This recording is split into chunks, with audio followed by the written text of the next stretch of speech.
দর্শক, আমাদের রিপোর্টার মিজান শাহজাহান আছেন কারণ বাজারে সার্ক ফোয়ারা মোড়ে। তিনি জানাচ্ছেন সেখানকার সার্বিক পরিস্থিতি। আপনি জানেন আজ সকাল 11টা থেকেই শুরু হয়েছে সকল অফিস আদালতের কার্যক্রম। এটি চলবে 3টা পর্যন্ত, অর্থাৎ আরও 1 ঘন্টা বাকি আছে অফিস সময়ের। তবে আপনাকে জানিয়ে রাখি যে ব্যাংকে লেনদেন হয়েছে দুপুর 1:30টা পর্যন্ত। এরই মধ্যে মানুষ তাদের যাবতীয় গুরুত্বপূর্ণ কাজকর্ম শেষ করার জন্য রাস্তায় বের হয়েছেন। এজন্য সড়কে আমরা যথেষ্ট যানবাহনের চাপ দেখতে পাচ্ছি।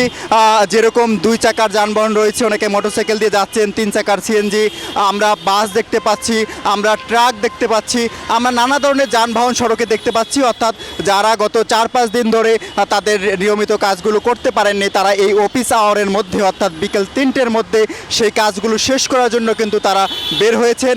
এবং রাস্তায় মোটামুটি গাড়ির যেরকম চাপ রয়েছে এবং কোনো কোনো পয়েন্টে কিন্তু যানজটও রয়েছে।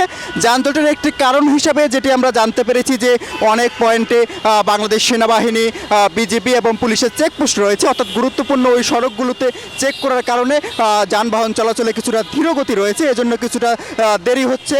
আর আরেকটি বিষয় হলো যে আজকে জানেন আপনি যে আজকে সপ্তাহের শেষ কর্মদিবস। বিকেল 3টায় অফিস শেষ হওয়ার পরে ঢাকার আশপাশে যাদের বাড়ি তাদের অনেকেই দূরপাল্লার বাসে বাড়ি যাওয়ার সম্ভাবনা রয়েছে।